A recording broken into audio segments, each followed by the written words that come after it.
porque también, esto sí lo tenemos que ver, la religión judía, creo que como muchas otras, no sé si afortunada o desafortunadamente, pero sí se enfocan mucho en el hombre.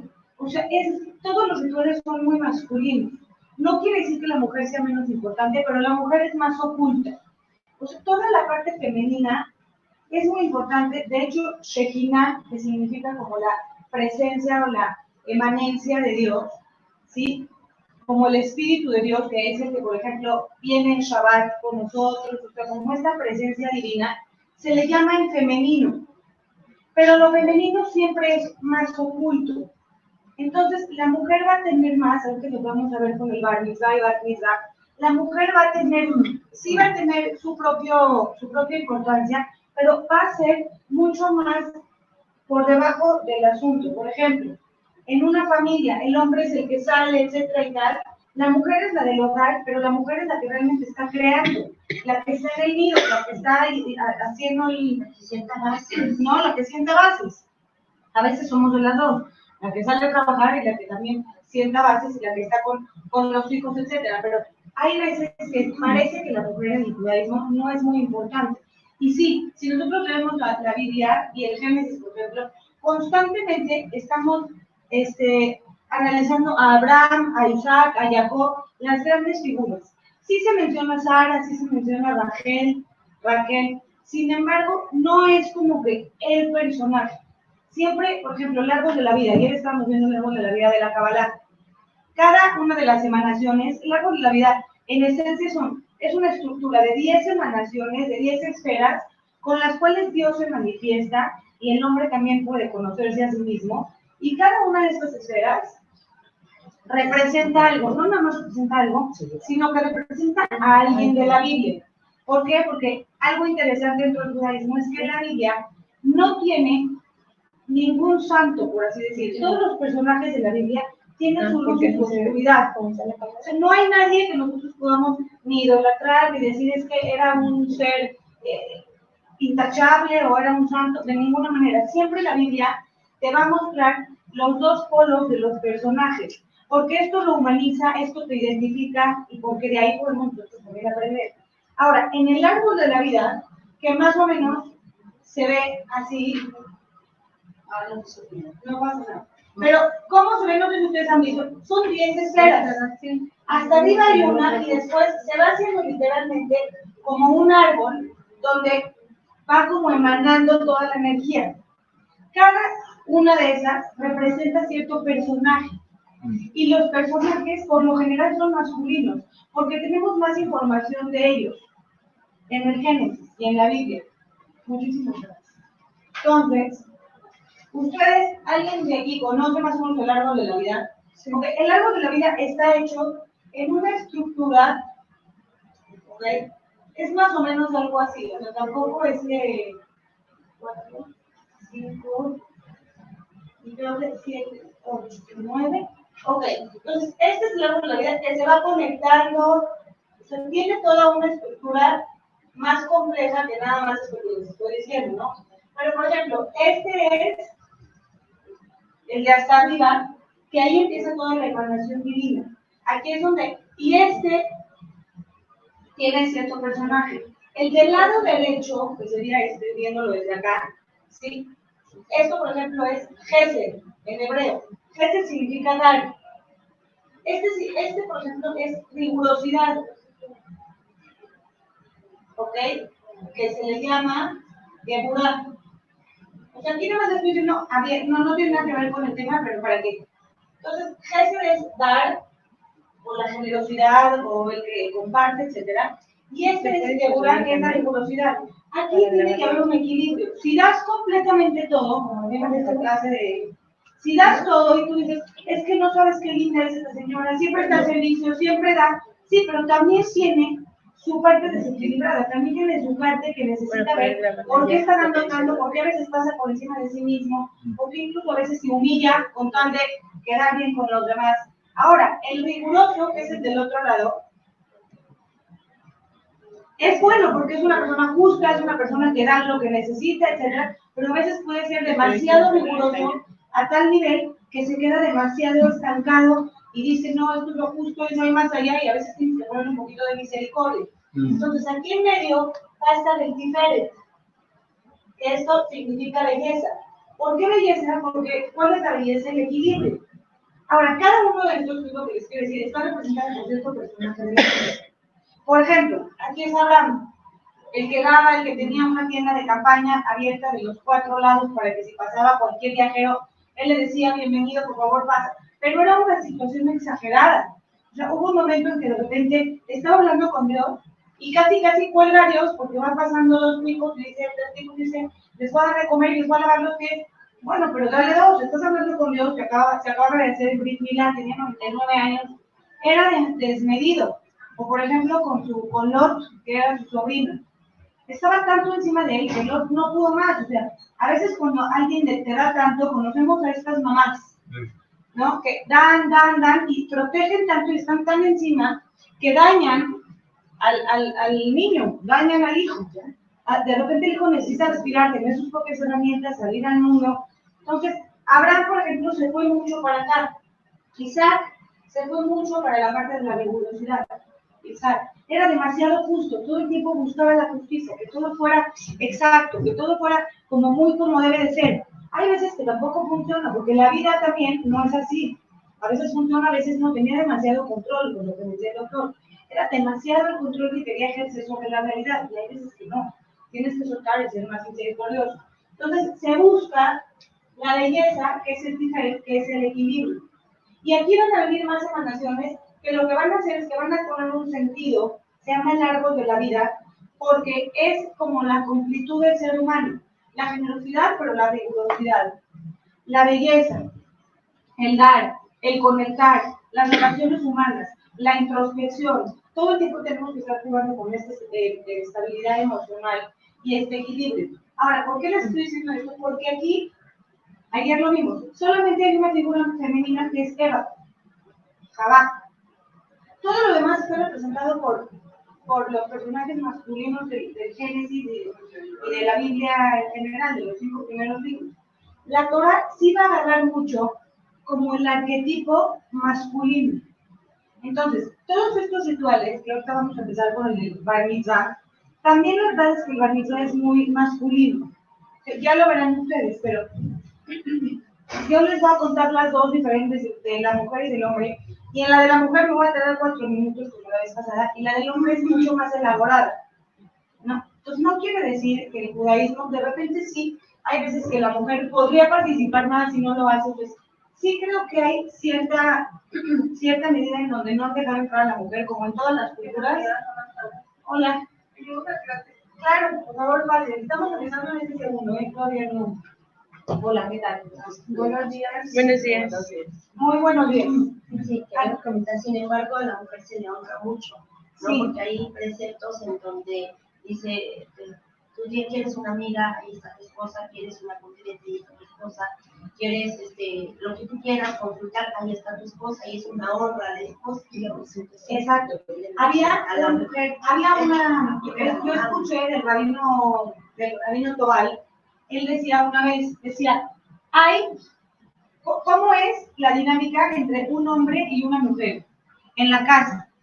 Dice, imagínense que es una orquesta. Dice, ¿quién es el director de la orquesta? ¿El hombre o la mujer? En la casa la mujer. Ok, ¿ustedes qué dicen? La mujer. Bueno, dice el rabino. Ese es el deber ser tal vez es el hombre.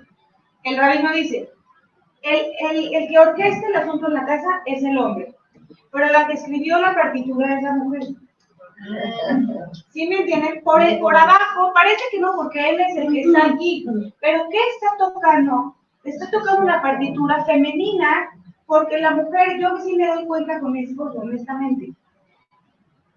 Tú le das un camino, o sea, vas moldeando la situación. Con los bebés, es impresionante, la verdad, la diferencia de la participación. Estos cuates, es un instante y una mujer lo gesta, lo lleva, la conexión, también se friega en ciertas cosas, pero también eso, de repente mi esposo me dice, es que qué envidia me da, tú estás todo el día con el asunto del embarazo y el bebé, y yo como que, o sea, también hay una conexión muy fuerte, pero implica más trabajo también, Y es como que el hombre es lo que activa, pero la mujer es el proceso. Y se necesitan de ambas partes. Pero lo que sí es que no se sorprendan, por eso se los adelanté, en la Kabbalah es igual. Sí, si tú les quieres hablar de Rachel, te van a sacar una teoría de no sé qué, pero lo que es lo principal, que es el árbol de la vida en la Kabbalah, que es esta estructura que se crea con 10 esferas de emanaciones divinas, ¿no? Que tiene muchísimas interpretaciones, es muy masculina también, porque la figura masculina está muy fuerte dentro del judaísmo, como de otras también culturas. No sé si ya tienes esta pregunta, que no estuve la clase pasada, pero a ver Sí, si está quiere. perfecto. En el judaísmo también, a la hora de dar el nombre al niño o a la niña, que siga algún criterio o algo así, como los católicos que el día de su santo, pero aquí hay, porque el nombre es muy importante también. Sí, o sea, sí lo vimos la vez pasada, lo que dijimos es que el nombre es muy importante y eso lo eligen los padres. Muchos también podrán decir, si hoy es el aniversario del nacimiento de Moshe, de Moisés, le voy a poner Moshe. O sea, sucede, ¿no? Por ejemplo, el otro día, estaba escuchando también unas personas que le pusieron, a mí se me hizo muy fuerte, pero en Israel, hace como 2, 3 años, estuvo muy fuerte, fue lo más fuerte que he vivido el Estado en los últimos años. Allá en Israel, ¿cómo se maneja lo de desplazarte de un lado a otro? Pues muchos camiones, etcétera, ¿no? Metro creo que ni tienen metro. Camiones, trenes, etcétera. Sin embargo, una de las formas más comunes de trasladarte es en tren, así se le llama. ¿Qué es aventones? Yo cuando vivía ahí, es en aventones. Y te pones así, se para alguien a donde vas y hasta tienen tus reglas. Te subes, no puedes hablar en voz alta, como que te estás haciendo un favor, no se te puede estar en el celular atrás, qué onda, no sé qué. Si es muy lejos, a lo mejor tendrías que aportar con algo de gasolina, si es que vas a cruzar de una ciudad a otra 1 o 2 horas. Tienen ya sus reglas para que sea algo que funcione. Ahora, de repente fueron 3 niños porque tenían 14, 15 años o menos, no sé. Fueron a un Mayan. Un Mayan es un manantial, ¿no? Era época de calor y el calor en Israel es impactante. Entonces te vas a refrescar los manantiales, tienen muchos manantiales. Van, se meten estos 3 niños fueron al manantial y de regreso pidieron aventones. Así se fueron y así se iban a regresar. Se paró una persona árabe, desafortunadamente extremista, obviamente no todos los árabes son así, pero de estos malísimos. 2, y les dijeron, nos llevamos. Los tenían en el coche y hablaron con los papás y en la llamada los mataron. O sea, se escuchó del otro lado cómo los estaban matando. O sea, fue una cosa, porque tenía la grabación, también fue muy dramático, de por sí era muy dramático. Bueno, para no hacerles el cuento largo, esos 3 fue una tragedia muy grande en Israel. 3 niños, la forma, todo muy feo. Hubo una mamá, una mujer que dijo, les nacieron 3 años después de unos meses y dijo, yo le voy a poner el nombre de estos niños en memoria para honrar su... Hay gente que dijo, está horrible, ¿cómo les pones esa energía? Hay gente que dijo, qué bonito, estás honrando la vida de 3 niños, la familia también está adquiriendo cierto honor, etcétera. Pero entonces hay criterios de cada quien que puede utilizarlo. Por ejemplo, en mi familia, en la familia de los árabes, yo vengo de una familia que viene de Siria. Tenemos la costumbre de poner el del abuelo. Entonces, si mi abuelo se llama Simón, mi hermano se llama Simón, mis primos, entonces por eso en las familias árabes va a haber muchos nombres iguales. Porque también mi primo va a ser Simón, porque pues mi tía también su papá se llama Simón.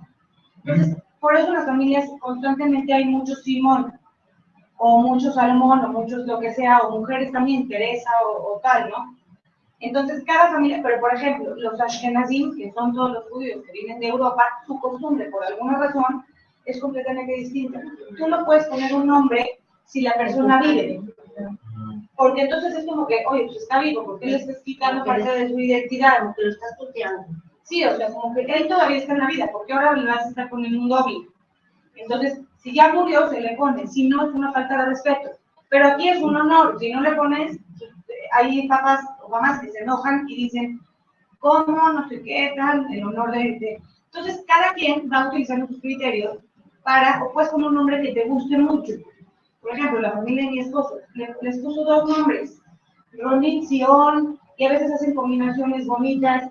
también existe toda la parte mística, por ejemplo, de la numerología. Ujú. ¿Cuánto suma el nombre en la religión judía? Es importante porque hoy vamos a ver algo del Sefer Torah. Es que todo se escribe en hebreo, ¿no? O sea, la Torah está escrita en hebreo. La Gemara, que es lo que ya vimos, el Talmud, que es toda como que esta tradición oral, está escrita en arameo. Sin embargo, en el hebreo, les voy a poner un ejemplo, esta es la Aleph, esta es la Bet, esta es la Gimel, ¿ok? Porque se escribe de derecha a izquierda. Y las vocales no existen, las vocales nada más son puntitos que se ponen abajo, por ejemplo, esta es la E, esta es la A, etc. Ahora, para decirles a lo que voy, es que cada una de estas letras tiene un valor.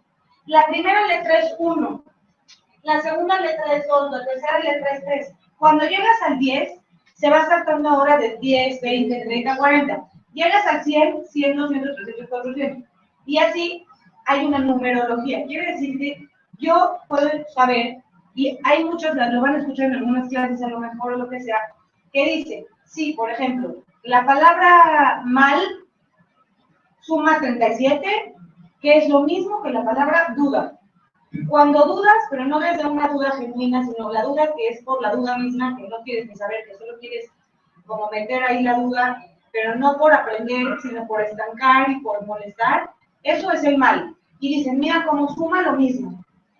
Es como que es la misticidad, el misticismo de las letras, ¿no? Entonces hay gente que se basa en eso para poner los nombres de sus hijos. Ah, mira, esto suma lo mismo que la palabra tal. Bondad, generosidad, fuerza, tal. Entonces vamos a ponerle ese nombre, ¿no? O por ejemplo, cuando ahorita les voy a explicar algo, que hay personas que donan en el templo. ¿Cuánto donan? Mucha gente van a ver constantemente con el número 18. 180 pesos, 1800 pesos, 18 pesos. ¿Por qué? Porque 18 suma la palabra Jai. Jai es vida. Entonces, vamos a estar jugando siempre con las palabras dentro de la comunidad y, por supuesto, en los nombres de los niños, cuando se los ponen. ¿Ok? Ahora, hoy vamos a abordar el tema del Bar Mitzvah y el Bat Mitzvah. ¿Esto qué es? Es el momento de transición cuando un niño o una niña se van a convertir de niños, por así decir, de inmaduros, de irresponsables, digo con todo respeto, a un adulto que ahora es responsable de sus actos, sobre todo, responsable de la comunidad y ahora puede participar activamente en todo lo que tiene que ver con los actos religiosos. Entonces, ¿cuándo se da esto? A las mujeres a los 12 años y en los hombres a los 13 años.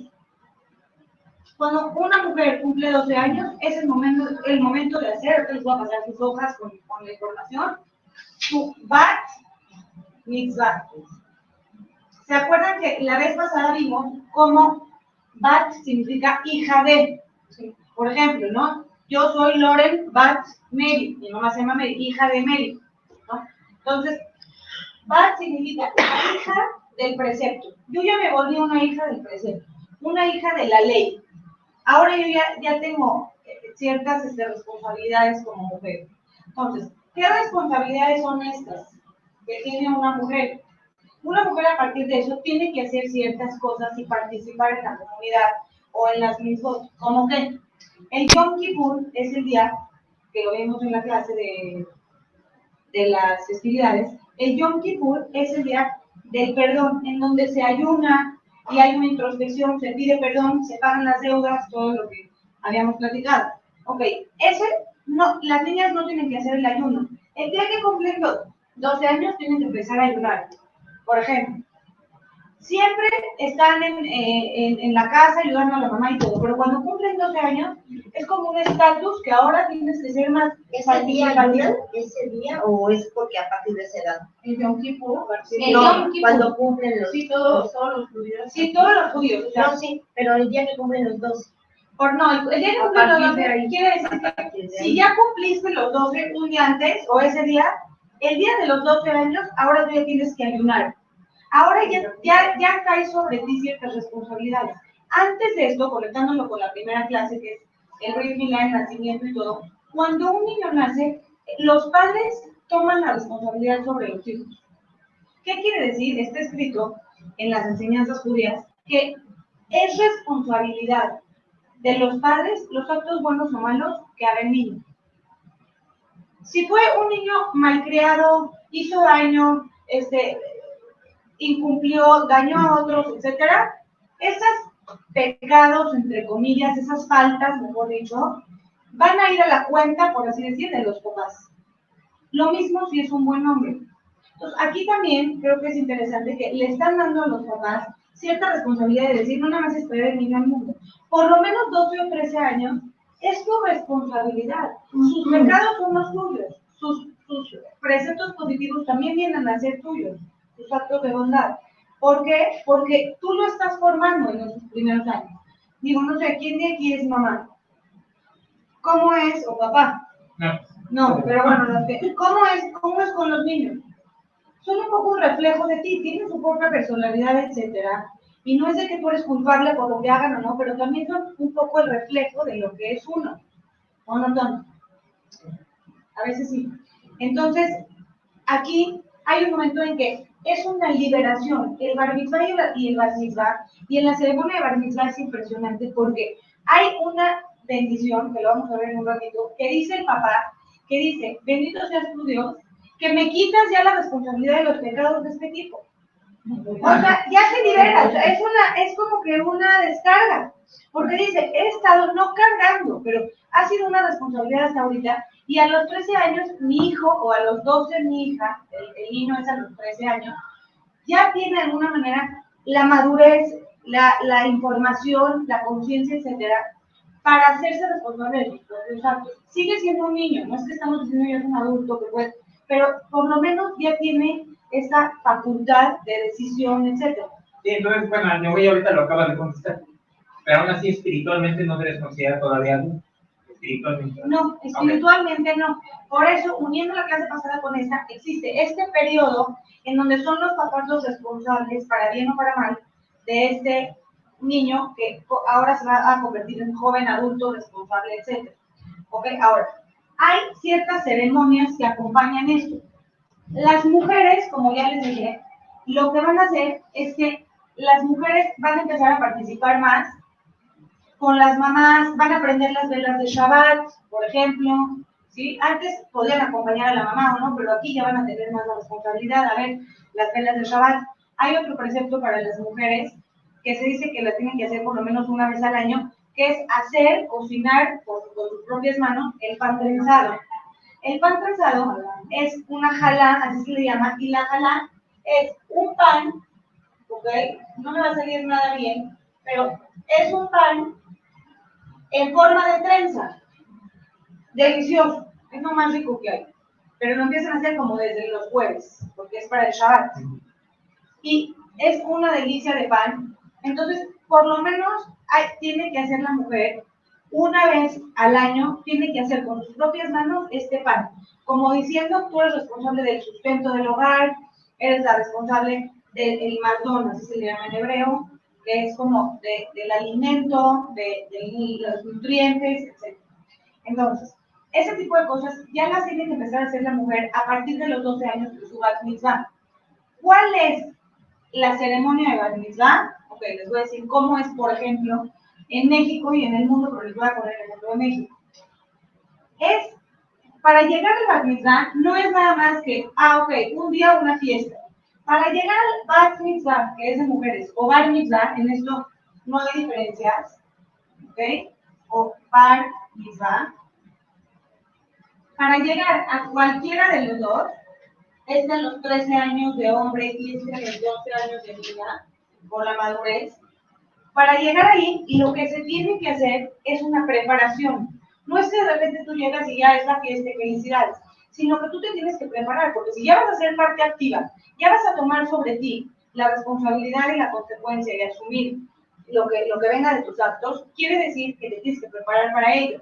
Entonces, las mujeres vamos a ir a clases de Bat Mitzvah desde un año antes, más o menos, 9 meses antes.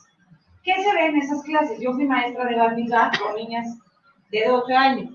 Muy difícil, es una época muy difícil, pues están en otro rollo, y ahora mételas una onda espiritual y en cintura y con responsabilidad, no te quieren escuchar nada. Están ahorita aparte en el celular, o sea, súper difícil, la verdad es una época, pero también muy importante. Y hay mujeres que vienen de las casas muy religiosas, saben mucho, hay otras que no tienen ni idea y hay que inculcarles, de eso se trata. ¿De qué se va a hablar? De las mitzvahs, de cómo llevar una casa, de ciertos preceptos que son únicamente para las mujeres, como por ejemplo, que lo vamos a ver en la clase del matrimonio, la tevila, pero nada más lo voy a mencionar. ¿Qué es la tevila? Es muy interesante. La tevila o mikve tiene dos nombres, pero significa lo mismo. La tevila o mikve es un ritual que se hace cuando las mujeres se casan. A partir de que se casan y de ahí en adelante, las mujeres cada vez que van a tener relaciones sexuales con su esposo, cada vez, la primera vez después de un periodo en que hay como una abstinencia, que es cuando tiene su regla más algunos días. Pero cuando ya va a regresar a estar con su esposo en intimidad, tiene que sumergirse en una como tinita. Lo vamos a ver con súper detalle en la próxima clase, pero se los voy a mencionar. Esa tina se tiene que sumergir, algunas veces hacer ciertos buzos, obviamente tiene un significado espiritual muy fuerte, etc. Entonces, y después de eso ya puede volver a estar con su esposa, como que se purifica, como que regresa al estado en el que es permitido que estén juntos la pareja. Es muy sabio en la práctica porque da espacio, no caes en la rutina, también la mujer a veces necesitamos, y el hombre, separación, también no puedes estar todo el tiempo uno encima del otro. El ser humano necesita sus espacios. Incluso los muy religiosos, lo vamos a ver la próxima semana, en sus cuartos, ahorita yo me voy a cambiar de casa, estoy buscando dónde vivir, o sea, dónde rentar, y fui a casa de unos muy religiosos, o sea, así salió. Y en su cuarto, cuando lo fuimos a ver, en su cuarto, tienen 2 camas. Entonces, son 2 camas, es como una forma que ya la tienen muy estudiada. Son 2 camas, pero se unen los días que pueden estar juntos y se pone la sábana completa y todo se siente como una sola cama.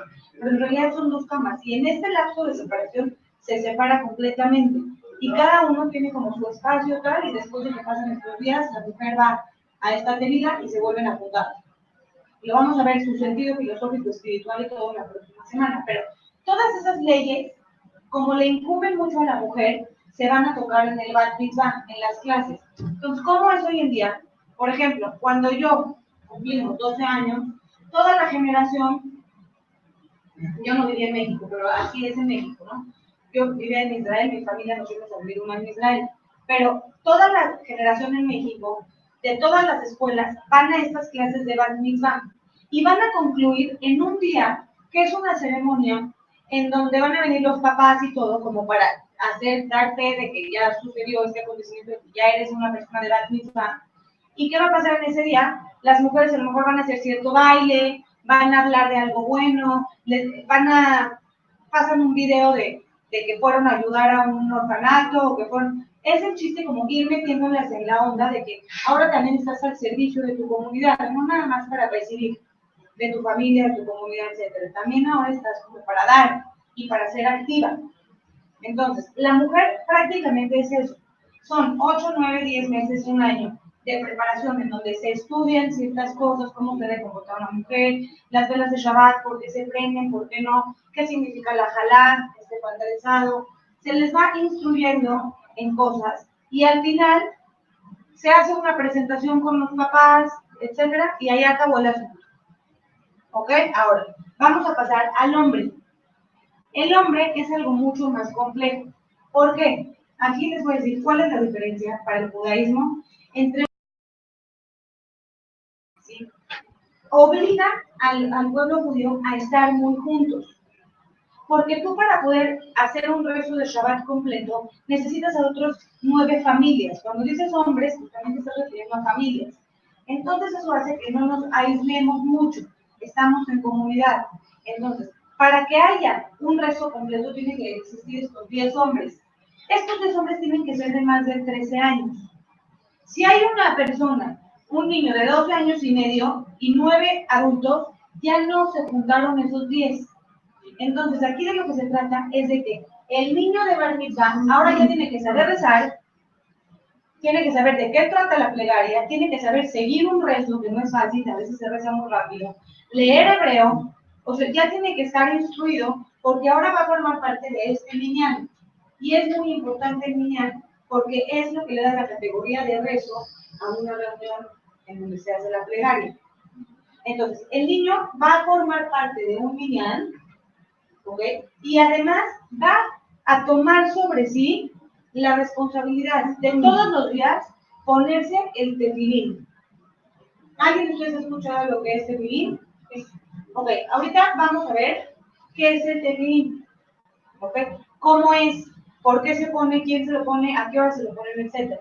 Ahora, este tefilín, ahora vamos a ahondar en los detalles, es una práctica que se tiene que hacer todos los días de vestir es como un ornamento, por así decir, o ahorita lo vamos a ver, es un cuero con unas cajitas, ahorita lo vamos a ver, es muy interesante, pero, ¿qué les quiero decir? ¿Por qué la mujer, por ejemplo, no tiene que participar en esto? ¿Por qué sería que la mujer no tiene que participar en esto y está exenta completamente de hacer este tipo de preceptos? ¿Por qué? Porque el hombre, por ejemplo, cuando te estoy diciendo que se tiene que poner el tefilín todos los días, el tefilín tiene cierto horario para ponerse. Cuando te digo que tiene que ser parte de los 10 hombres, hay plegarias que son a cierta hora. Todos los días se juntan a las 7:30 de la mañana a hacer las plegarias. Los niños religiosos, por lo menos, tienen que ir todos los días a estos rezos. Todos los días tienen que ir a las 6:30 de la tarde a la sinagoga antes de que se meta el sol a hacer otro tipo de rezos. Todos los días tienen que ir en la noche. O sea, son cosas que implican tiempo. En la religión judía, las mujeres están exentas de cualquier precepto que sea impuesto por el tiempo. ¿Por qué? Porque se considera que la mujer está en otro tipo de actividades, tiene otro tipo de rol que no puedes obligarle a decir, ya te tienes que ir al rezo. Porque vamos a pensar cómo lo ve el judaísmo y cómo lo ven las religiones, etc. La mujer es madre, es esposa, es hogar.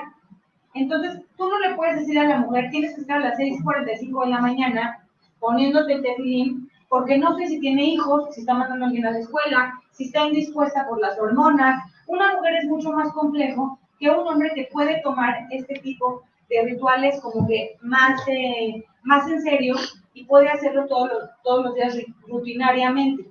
Entonces, las mujeres van a estar exentas de cualquier precepto que tenga que ver con el tiempo, que esté determinado por el tiempo, porque su rol es distinto, no es tanto de forma, es más de fondo. Por eso aquí vamos a ver que los hombres tienen esto de tefilín, ¿ok? Y las mujeres no lo tienen. Si quieren ya vamos a ver, vamos a verlo con imágenes, ¿ok? Para que sea como más ilustrativo. ¿Qué es el tefilín, etcétera?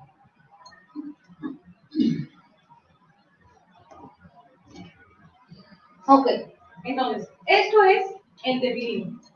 ¿Okay? En resumen, el tefilín son 2 cajitas, ¿okay? Que están unidas, son de cuero, y están unidas también por un como listón, cordón, más bien dicho, también de cuero. Tiene ciertas medidas específicas, obviamente, y también ambas, adentro de las cajitas, tienen, ahora lo vamos a ver en otra imagen más claro, pero adentro de las cajitas es algo que está como desenvuelto, por así decirlo. Cada una de estas cajitas contiene adentro 4 versículos de la Torah, 4 versículos de la Biblia. ¿Ok? ¿De qué hablan estos versículos? Hablan de la unicidad de Dios, hablan de cuando Dios sacó al pueblo de Egipto, de la libertad, hablan de la conexión entre el pueblo y Dios. O sea, son 4 versículos que se sacaron de adentro de la Biblia y se pusieron aquí adentro. En los dos está lo mismo, solamente que hay una diferencia. En el de la mano, ¿ok? Todo está escrito en uno solo, como en un rollito, por así decirlo, en una cartulina, es un pergamino. Y se mete adentro, ¿podemos ir a la pasada, por favor? Y se mete adentro, dice Tefilín Shel Yad, Yad significa mano, y esto es Tefilín Shel Rosh. ¿Ok? Y es cabeza. Entonces, una va a ir en la mano y una va a ir en la cabeza. Ahorita vemos cómo va a ir. Pero antes les voy a explicar qué hay adentro de cada uno. En la de la mano va a haber estos versículos en un solo pergamino. Y en el del Rosh, en el de la cabeza, lo vamos a ver en 4 diferentes. Está dividido, ¿ok? Y está como metido en 4 compartimentos. Vamos a poner que esto tiene 4 divisiones y en cada una de las divisiones está metido uno de estos versículos, pero tiene lo mismo. Ahorita vamos a ver cuál es su sentido, porque obviamente tiene un sentido. Ok, la siguiente foto. ¿Está bien? Sí, ¿sí? Sí, ¿verdad? No, dije, a lo mejor se sintió mal. Ok, aquí es donde se guarda el tefilín, porque a lo mejor ustedes lo van a ver. Aquí es como una, se le llama coracha, así se le dicen entre nosotros, oye, la coracha, ¿qué hay en tu coracha? Y la coracha es la bolsita donde se van a guardar los tefilín. Tienen una santidad especial. Los tefilín nunca los puedes poner en el piso, no pueden entrar al baño, de hecho no te los puedes poner si estás sucio, por ejemplo. Si una persona está mal del estómago y se va a echar gases, no se lo puede poner. Tiene que estar en cierto autocontrol. Es por eso que también dicen que un niño no se lo pone antes de los 13 años. Hay muchos preceptos o mitzvot que el papá le va enseñando al hijo antes de los 13 años, para que ya esté medio alistado cuando llegue el asunto de empezar a hacerlo con los 13 años. Sin embargo, este no, porque implica que el niño tiene cierta higiene personal, cierto control sobre sí mismo, etc. Entonces dicen, a los 13 años es más factible que se pueda controlar y sea una persona que se pueda tener higiene personal, etc. Entonces, aquí adentro, ¿qué dice aquí, por ejemplo? El nombre de la persona. Abraham Ben Zvi. Aquí mandan a tejer, a coser. Hay muchos tipos, ¿no? El nombre de la persona, aquí dice tefilín, y siempre tiene un motivo. Puede ser esto, puede ser Jerusalén, así, unas cosas lindas, ¿no? Y aquí, no sé, creo que es el otro apellido, cada quien es personalizado. Y estos se van a guardar adentro. Como les digo, tienen cierta categoría. No es de que cualquier persona se lo puede poner, tienen una categoría especial. Se cuidan, se ponen en un lugar especial, que no toque no sé qué. Si se caen, es un rollo. En la religión judía hay ciertas cosas que tienes que cuidar mucho, como el Sefer Torah, que hoy también vamos a ver cómo se ve. ¿Ok? Y también el tefilín. Bueno, vamos a la próxima cosa. Entonces, ¿qué va a pasar? No sé qué más. Ok, aquí. Entonces, sí, está bien. El día del bar mitzvah, lo que se va a hacer es que el niño se va a poner el tefilín. Se lo va a poner. ¿Cómo se pone el tefilín y qué representa el tefilín? ¿Ok? Ya dijimos, son 2 cajitas unidas por un cuero largo y son negras. Adentro de las cajitas están estos versículos. ¿Ok? ¿Cómo se va a poner? Se va a poner la cajita aquí arriba de donde empieza el pelo, una de las cajitas, y después va a venir hacia atrás, como si fuera una diadema, por así decir. Se hace un nudo aquí atrás, en el huesito de atrás, abajo. Tenemos un huesito que dicen que ese huesito es el único que no se desintegra cuando una persona es enterrada. Sí, es el, luz, se llama. Quiere decir que todo se desintegra, los huesos, tal, pero ese huesito se va a quedar. Y para el judaísmo hay una creencia que va a haber una resurrección de los muertos. Cuando llegue el Mesías, que para los judíos todavía está, etcétera, que todos los judíos todavía no llegan, ¿qué va a pasar? Que este huesito va a ser el origen del que va a regresar el ser humano completamente. Ese tema lo vamos a ver en el día de la muerte, porque tiene más que ver. Pero entonces, en ese huesito exactamente se hace un cierto nudo que amarra esta diadema, ¿no? Y después baja y se pone la otra cajita aquí, en el, donde está el conejo, ¿no? Por así decirlo, donde está el conejo. Se pone el brazo izquierdo, las personas que son diestras, se va a poner, y después se van a hacer 7 vueltas sobre el brazo y una sobre la mano. Y después se va a hacer sobre el dedo, ahorita lo vamos a ver, creo que es este dedo el en medio, se va a hacer cierto nudo también, que representa como un anillo. Entonces, más o menos se ve así. Ahora, ¿qué más vemos en esta imagen? Vemos el manto ritual, que se llama talit. Entonces, el talit es un manto que se podría decir que es como una sábana, por así decir, ¿sí? Tiene ciertos motivos, puede ser de colores, pero no tiene rollo, pero sí tiene que tener algunas especificaciones. y es que tiene que tener en sus 4 esquinas unos flequillos, y cada uno de esos flequillos tiene ciertos nudos, o sea, tiene detalles. ¿Y qué significa? Eso representa las mitzvot, los preceptos que tiene que hacer cada uno de los judíos. Entonces es como envolverte en estos preceptos, envolverte en esta espiritualidad. Entonces, ¿cuándo se usa el talit? Se usa en las ceremonias importantes, se usa cuando una persona se va a casar, lo vamos a ver en la imagen la próxima semana, se usa cuando una persona está en la sinagoga o cuando se pone el tefilín en la mañana. Entonces aquí, como ven, tienen su manto ritual y se pone el tefilín. Aquí el abuelo, seguramente es o algún familiar, le está poniendo por primera vez el tefilín. Esa es la costumbre. ¿Ok? Si quieres vamos uno adelante. Aquí lo estamos viendo un poco más claro. Aquí tienes el tefilín que está aquí. Él lo tiene del lado derecho, seguramente es zurdo. Pero él tiene aquí el tefilín, que es como el conejo, y tiene que ir como dirigido hacia que cuando él esté así, vaya hacia el corazón, porque tiene que hacer ciertas conexiones entre el corazón, la mano y la cabeza. Porque en el judaísmo se cree que tenemos distintos niveles de almas. No es que en realidad tengamos muchas almas, es una representación de un lenguaje para poder entender, que es en lo que sientes, lo que piensas y lo que actúas, ¿no? Entonces, cada uno de estas almas representa cierta parte del instinto que tiene el ser humano. Así que aquí estamos viendo cómo lo tiene en la cabeza, lo tiene aquí en el brazo, y como ven, les digo, aquí en el dedo del medio tiene como cierto anillo, por así decir. Entonces vamos a ver qué representa cada una de las cosas, ¿ok? El tefilín en sí no tiene ningún valor si no tuviera adentro, por ejemplo, todos los versículos, ¿no? Por ejemplo, esto no tuviera ningún valor, que como ven aquí, ven cómo está como dividido en compartimentos. En cada compartimento, o sea que se ven como rayitas, en cada rayita se meten uno de los versículos que están escritos sobre un pergamino. Y después aquí tiene un pergamino completo, aquí no está dividido. ¿Esto qué representa?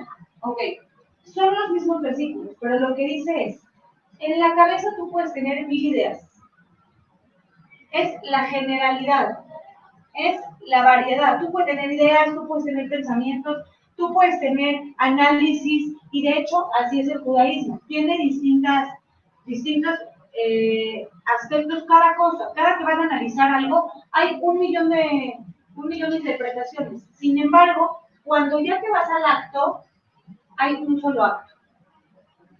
Y así somos los seres humanos. Puedes pensar 1000 cosas y decir, yo pensé, yo quería, yo deseaba, a mí me latía, pero al final actúas de una sola forma. Y eso es lo que aquí te va a definir. Entonces aquí lo que queremos es conectar el pensamiento con el acto.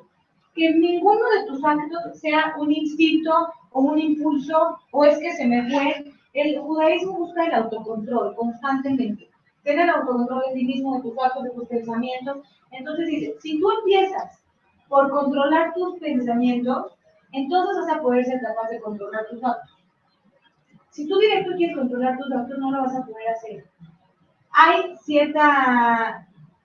cierto orden en cómo funciona el ser humano. Por eso primero se pone el de la cabeza. No tiene un orden en que se pone el de la cabeza y después se envuelve con el brazo. Es como decir, primero tengo que aprender a pensar bien, a analizar bien, para después poder actuar bien. Entonces, por eso aquí tiene 4 compartimentos, que es la diversidad de todo lo que podemos pensar, pero al final es la elección de cómo actuar. Ahora, se van a hacer 7 vueltas al brazo. Siempre va a ser, o la mayoría de las veces, en este caso no lo vemos porque él seguramente es zurdo, porque la ley dice que tú siempre tienes que hacer las mismas con la mano derecha, porque la mano derecha, como lo vimos en el libro de la vida de la Kabbalah, en el árbol, la mano derecha siempre va a representar Gesed, que es bondad, generosidad, dar, compartir, expanderte. Entonces, eso, siempre la misericordia, por ejemplo, es también el lado derecho. Y el lado izquierdo, ¿qué va a ser? La rigurosidad, la justicia, que se necesita en un mundo para sobrevivir, tienes que tener reglas, tienes que actuar de acuerdo. Sin embargo, dice que siempre tu misericordia amarre a tu justicia. que siempre tu parte dadora sea más fuerte que tu parte receptora o rigurosa.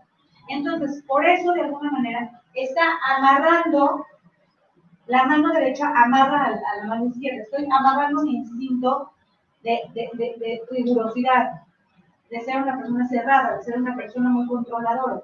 Mejor lo voy a amarrar con misericordia. Entonces, por el lado derecho se ponen estas 7 vueltas. Las 7 vueltas significan el mundo mundano, por así decir.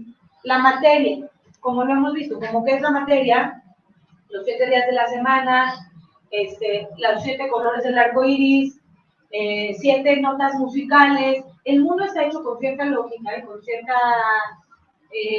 fórmulas, ¿no? Y estas fórmulas tienden mucho al 7. El 8, que es la octava, es la que ya se pone en la mano, ya representa el mundo espiritual. Y es como que 7 es lo que es este mundo, que es importante verlo y también disfrutarlo y utilizarlo para nuestro crecimiento. Sin embargo, lo importante es elevarlo hacia lo espiritual. Entonces, esta última vuelta, que es la octava, eso es lo que representa. Y después viene un como anillo, que así se le llama, el anillo místico en el lado intermedio. ¿Y qué significa ese anillo? Ese anillo significa la conexión y el matrimonio que tiene el ser humano con Dios.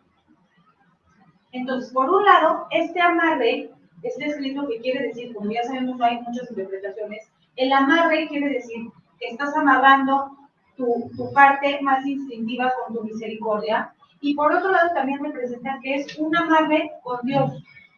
Es como que tú empiezas el día amarrado con Dios, porque este ritual se tiene que hacer para los hombres todos los días en la mañana, y entre antes mejor. Se puede poner, en realidad se puede poner hasta antes de que se meta el sol, pero lo que es más correcto es que se haga hasta las 8 de la mañana. O sea, lo primero que un hombre tiene que hacer al despertarse es decir ciertas bendiciones, lavarse las manos, etcétera, porque tiene que tener una higiene, y después ponerse el tefilín. Entonces, es una amarre que se tiene con Dios. ¿Cuáles son las letras que están aquí y acá? Como pudimos ver, ¿quieres regresar el Shin? La Shin, pero en realidad es una Sin, que es la Shin. Puede sonar esta letra, una antes por o después. Entonces no se ve, ok, no importa. En las cajitas vamos a ver que hay la letra Shin, ¿ok? La diferencia de Shin y Sin es, si tiene un punto, es Shin. Si no tiene un punto, es Sin, depende de dónde está el punto. Y en la otra cajita tiene una Shin, pero de 4 palitos, que es muy raro. Casi no la vemos, la Shin es de 3. ¿Por qué? Porque representa en ambas, una representa a los patriarcas, que es Abraham, Isaac y Jacob, y la otra Sin, que son 4, representa a las matriarcas, que son Sara, Rivka, Lea y Rachel. Entonces, es como unir la parte femenina con la parte masculina y, de alguna manera, completarlo en este acto del definir. Por otro lado, si tú unes la letra Sin con la otra letra Sin, significa sas. Y eso significa regocijo, alegría, pero a un nivel como más elevado. Entonces, ¿qué quiere decir? Tú te amarras a Dios y eso te lleva a una alegría, que todo lo que vas a hacer en el día va a tener un sentido. No vas a hacer las cosas por hacerlas, sino que vas a elevar la materia. Y lo estamos mencionando, por ejemplo, uno de los símbolos más importantes dentro del judaísmo es la Maguen David, ¿no? La estrella de David, la vemos en muchos lugares, está en la bandera de Israel, la vimos en el tefilín, creo que tiene una Maguen David, constantemente es el símbolo por excelencia del judaísmo. ¿Qué representa? Hay muchas representaciones, obviamente, interpretaciones, pero lo que representa la Maguen David, que es un triángulo hacia arriba y un triángulo hacia abajo, es la unión de la materia, que podríamos decir que es lo de abajo, con el espíritu. Y el espíritu con la materia. Es elevar la materia hacia lo espiritual y bajar el espiritual hacia el mundo material. Es lo que el judío constantemente, a través de los rituales, a través de toda su práctica judía, de las celebraciones, etcétera, del rezo, la tefilá, que se le llama rezo, tefilá. Lo que buscamos es que la materia se eleve a un plano espiritual y que el plano espiritual baje al mundo material. Nunca en el judaísmo van a escuchar que una persona, en el judaísmo obviamente siempre hay sectas y grupos, etcétera, pero el judaísmo nunca va a buscar la renuncia hacia la materia. Porque la materia es parte de este mundo, la debes de disfrutar, etcétera, pero sí te va a poner límites. Cuando sí, cuando no. Vas a comer, puedes comer, pero no todo. Solo lo kosher, estos animales no los puedes comer. Relaciones sexuales vas a tener, ciertos días no. Hay pureza e impureza. Siempre te va a dejar disfrutar de este mundo, pero te va a poner cuál es el contexto en el que lo vas a hacer. Entonces, el tefilín también representa, aquí está la María David, por ejemplo, representa eso, que el niño ya es capaz, y ahora tiene la responsabilidad, de bajar la espiritualidad al mundo, y de lo material espiritualizar. ¿Ok? Tenían una pregunta por acá. Yo.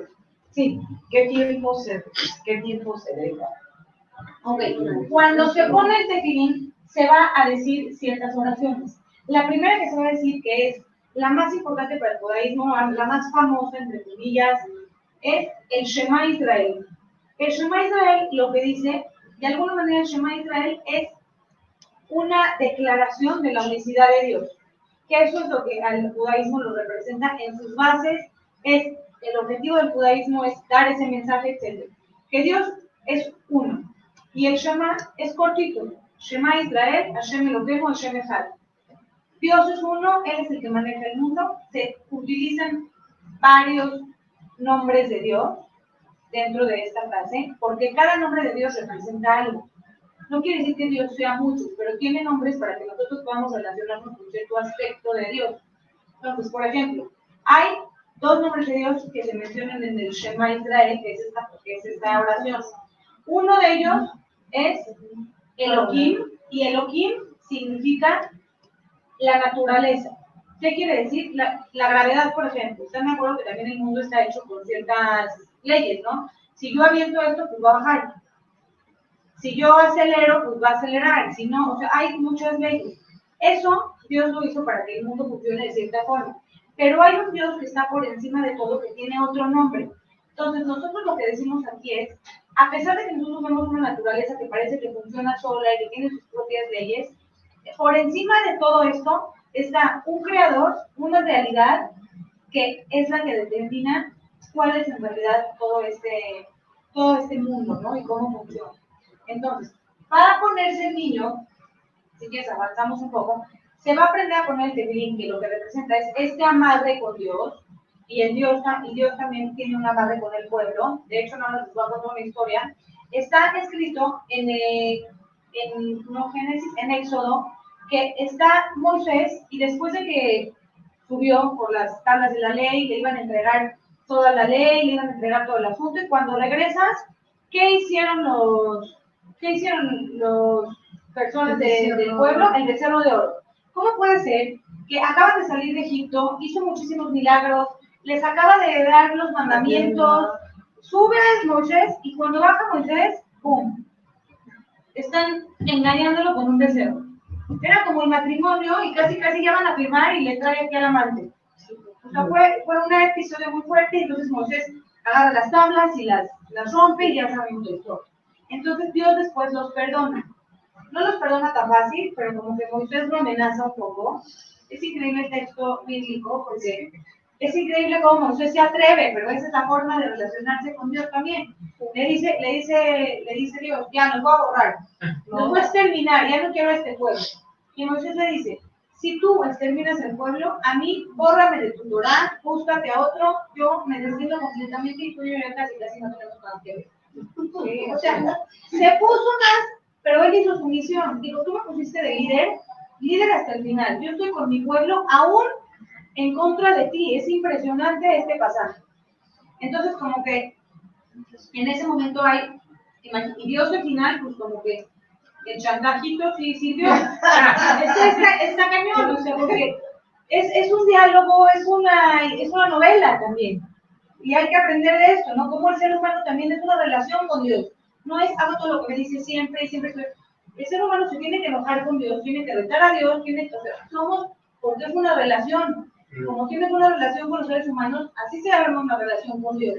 No todo es lo que te dicen, como te dicen, y Él es lo máximo, entonces nada más rezo. Tiene que haber esta parte. Por eso a veces estamos enojados con Dios, a veces te sientes muy unido, a veces, y por eso hay que incluirlo en tu día a día.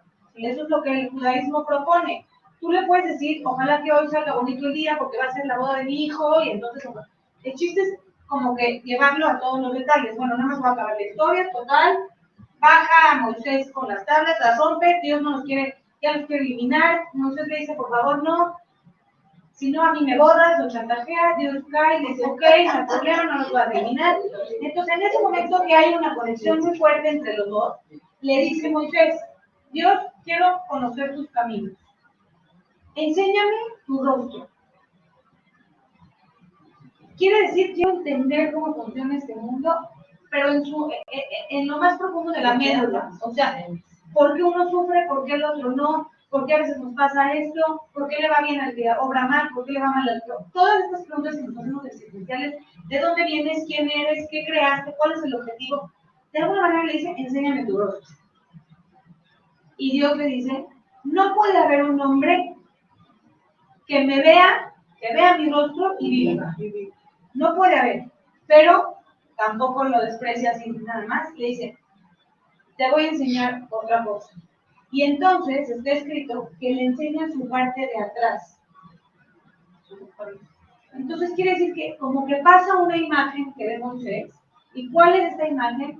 Es la parte trasera de Dios. Obviamente Dios no tiene trasero delantero. Estamos hablando en alegoría para comprender. Pero así está escrito. Es que vio la parte de atrás y tenía Dios el tefilín. O sea que Dios también se pone el tefilín. Quiere decir que es un pacto, es un amarre que hace todos los días el pueblo o el judío con Dios, pero también es un amarre que hace Dios con el pueblo. Entonces, ve la cajita de atrás y nada más lo ve pasar.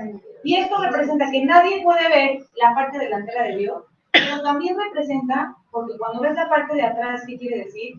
Quiere decir, tú no vas a entender mis caminos de frente, pero cuando ya hayan pasado, vas a entender a veces por qué fueron las cosas como fueron.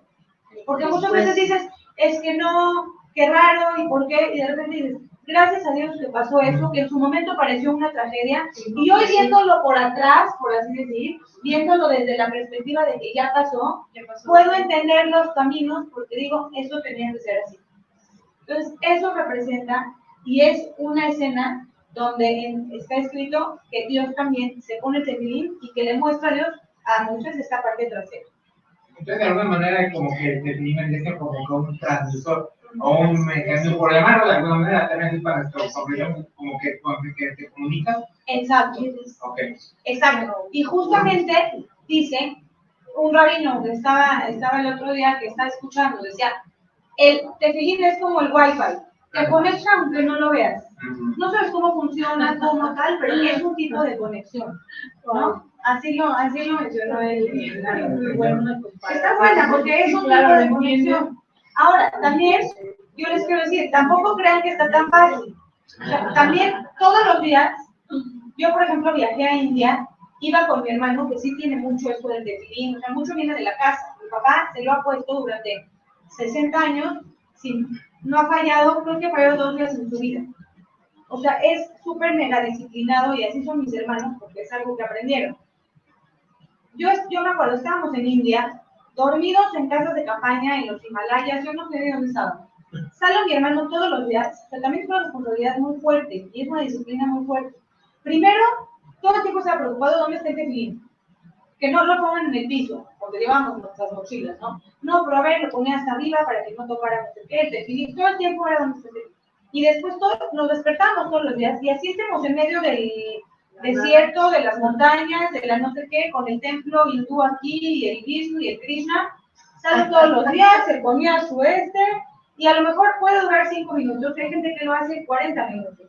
Uno le puede meter la intención que quiera, pero ya el acto es una disciplina muy, muy fuerte, pero es una conexión también muy fuerte, ¿no? Y ya saben, ya empezaron a salir estudios, el otro día leí uno, Digo, que no es que por eso se hace, pero que ponerse el tefilín todos los días evita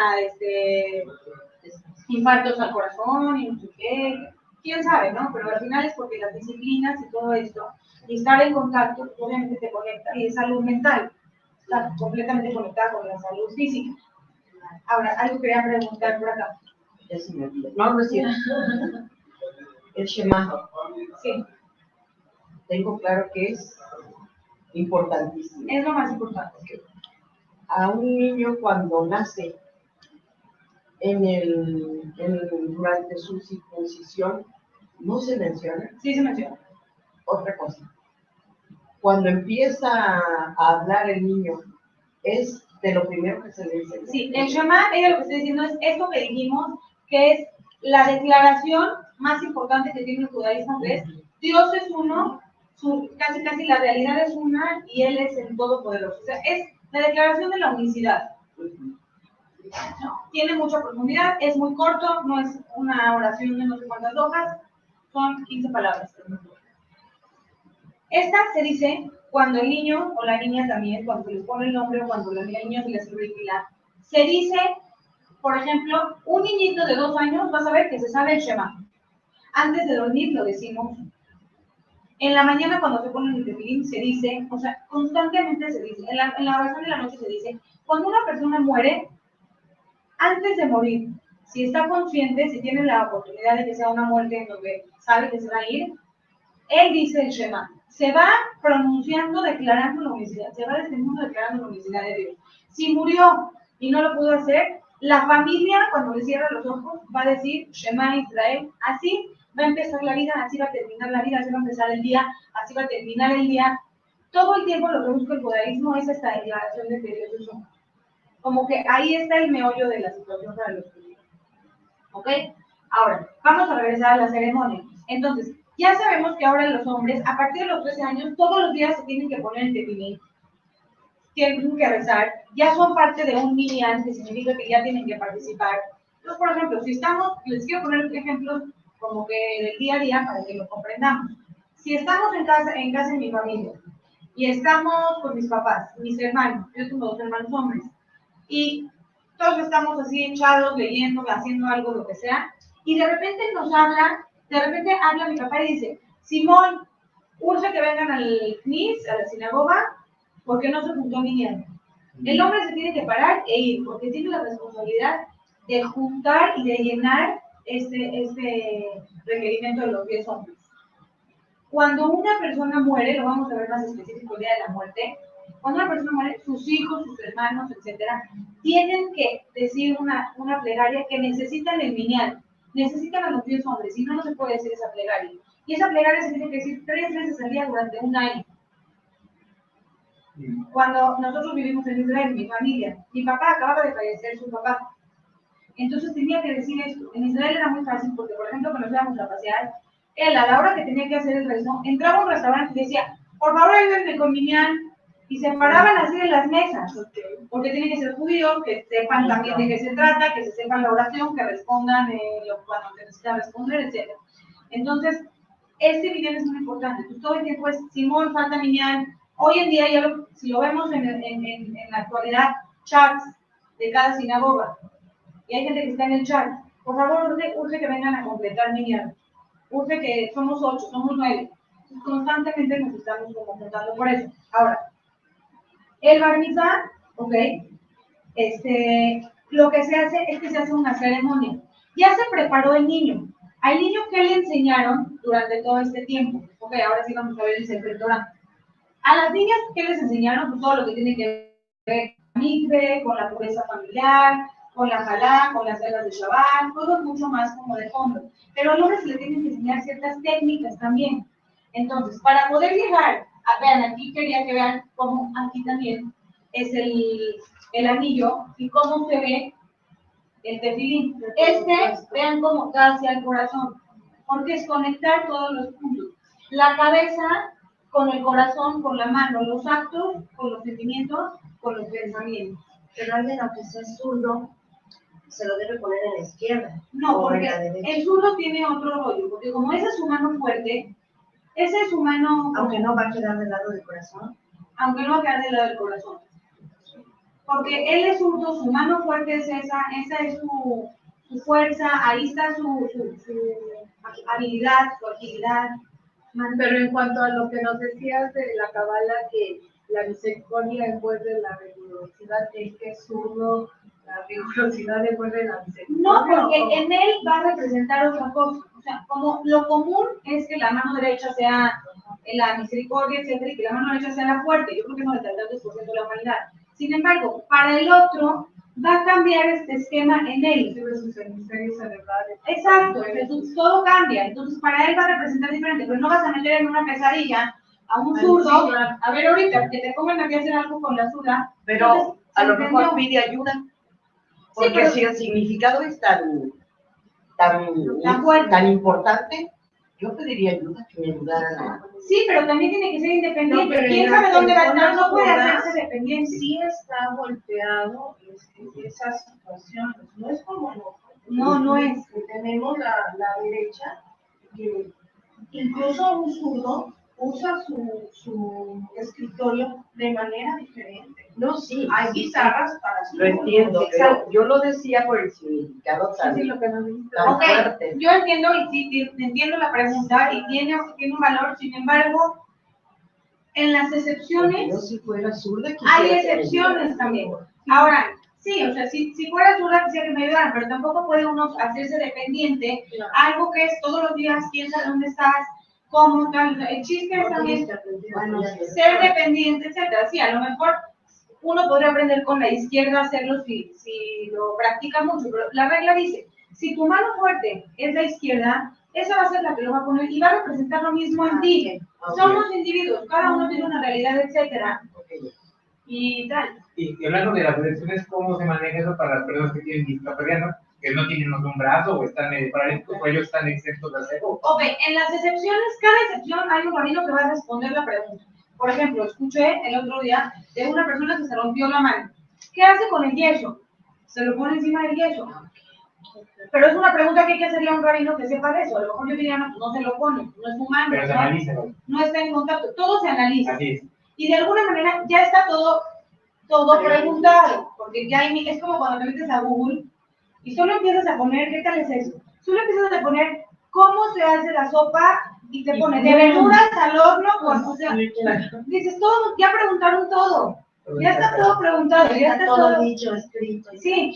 y lo que no, que por eso la Torah, por eso la Biblia y el judaísmo es tan actual, es porque constantemente se están juntando a preguntarse y repreguntarse, como lo vimos en alguna clase.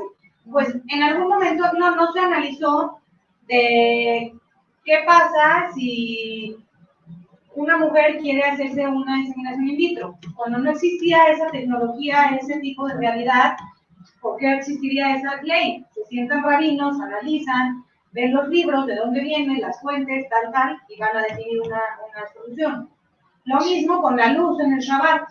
Pues sí, antes no podríamos prender fuego. De repente, por ejemplo, ahorita hay una pregunta que dice, ¿qué pasa? Los judíos, salud, no podemos prender luz en Shabbat. Es una de las tantas, ¿no? No podemos prender luz. ¿Qué pasa si tú le dices a Siri, que es esta la aplicación que tú le dices algo, es llamar mamá y que le hablan, ¿no? Pero no está haciendo un robot, o no sé qué sea eso. Lo está haciendo. ¿Qué pasa si tú dijeras apagar luz? ¿Siri la puede apagar o no?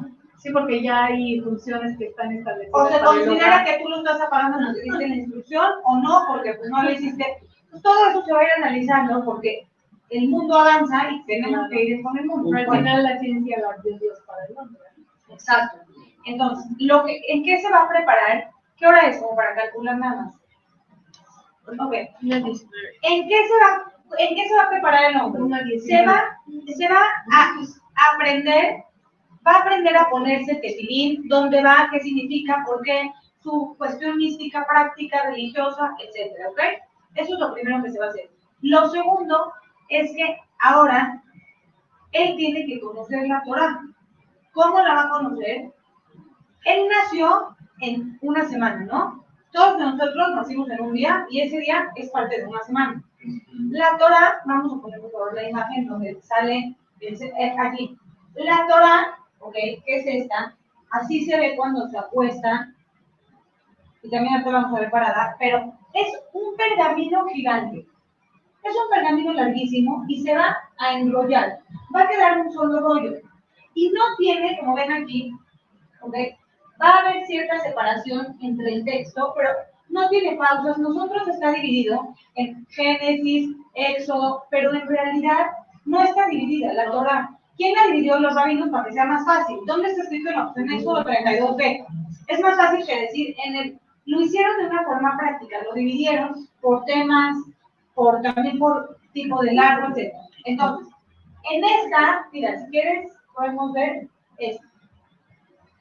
Entonces, aquí como pueden ver, todo está escrito en hebreo, en las letras que se enseñan, y además no tiene puntos, que los puntos son las vocales. Entonces, cuando no tiene vocales algo, quiere decir que, imagínense que mesa. Entonces, nada más tenemos una M y una S. Si yo le pongo vocales diferentes, puede decir mesa, puede decir masa, puede decir misa, puede decir lo que, exacto, la misa puede decir. Entonces, eso quiere decir que aquí hay muchas interpretaciones porque hay palabras que pueden significar muchas cosas. ¿Ok? Ahora, esto está escrito seguido. ¿Quién lo escribe? Una persona que se llama un sofer. No cualquier persona viene y escribe. Es una persona con categoría que sabe, antes de escribirla se tiene que meter a unas aguas para purificarse, es con cierta tinta. Si hay una letra que no la copió exacta, bye, ya no sirve este sefer Torah, se tira a la basura. Y un sefer puede costar $5,000, puede costar $100,000, es un trabajo aparte muy largo, muy pesado, etc. Entonces, la persona que lo escribe no lo puede escribir basándose en un librito o algo, tiene que copiarlo de otra Torah, porque eso va a hacer que sea fidedigna, que sea exactamente igual que las Torahs pasadas, ¿no? Pero es a mano. Es a mano. No existen impresiones. Sí, un libro que tú estudias, sí, pero la Torah, el Sefer Torah, tiene que ser necesariamente escrito a mano, por un sofer, con una tinta, tiene que ser de cuero de animal, o sea, todo, tiene que medir ciertas cosas. Hay errores, bye, se acabó la historia. Ya no sirve ese Sefer Torah. Sefer Torah significa el libro de la Torah. ¿Siempre está escrito en cuero de animal? Siempre. Siempre. Y está definido en qué medidas, qué tipo de animal, si tiene que ser kosher o no, todo. Creo que no tiene que ser, pero la verdad no me acuerdo. Y eso sí supervisa que esté bien, ¿verdad? Porque a lo mejor pues él como que una vez no se da cuenta, ¿verdad? Pero como quiere quien ya prueba que... Ok, si te das cuenta, te voy a decir por qué. Ahorita va a venir por qué. Con tinta, ¿qué cuesta? ¿Cuánto dura que ¿Perdón? Hasta cuando un libro dice, bueno, este libro ya tiene 500 años. ¿Cuánto dura? La verdad no sé cuánto dura, pero es según también qué tanto esté bien o mal conservada. Si está, por ejemplo, tú vas a ver cuando vas a una sinagoga, que ahorita vamos a ver una imagen, tú vas a ver que donde está el Sefer Torah es lo más importante de todo el templo, porque ahí está la ley, ahí está la palabra de Dios, que nosotros creemos que además una Torah se escribió y se copió a otra, y casi que esto viene desde el monte Sinai hace 3,000 años, de Moisés. Entonces, por eso se tiene que copiar de una Torah a otra. Por eso tiene que ser de una forma tan fidedigna. Por eso si hay un error, entonces ya no se puede hacer. O sea, es porque creemos que tiene que tener esta línea directa, fidedigna, que la recibimos desde el monte Sinai. Entonces, ¿qué va a pasar? La tinta, ¿qué características debe No tener? sé. No sabes. Honestamente, esas cosas más técnicas no me las sé. Se puede buscar en internet, seguro está todo esto, etcétera. Pero ya ves que internet no es muy confiable. No es muy confiable, pero sí te puede decir es tinta de tal. No, pero sí es una tinta y sí es un tipo de, también un tipo de pergamino. Ahora, cuando una persona nace, antes de eso me acuerdo, entonces tú tienes toda la Torah.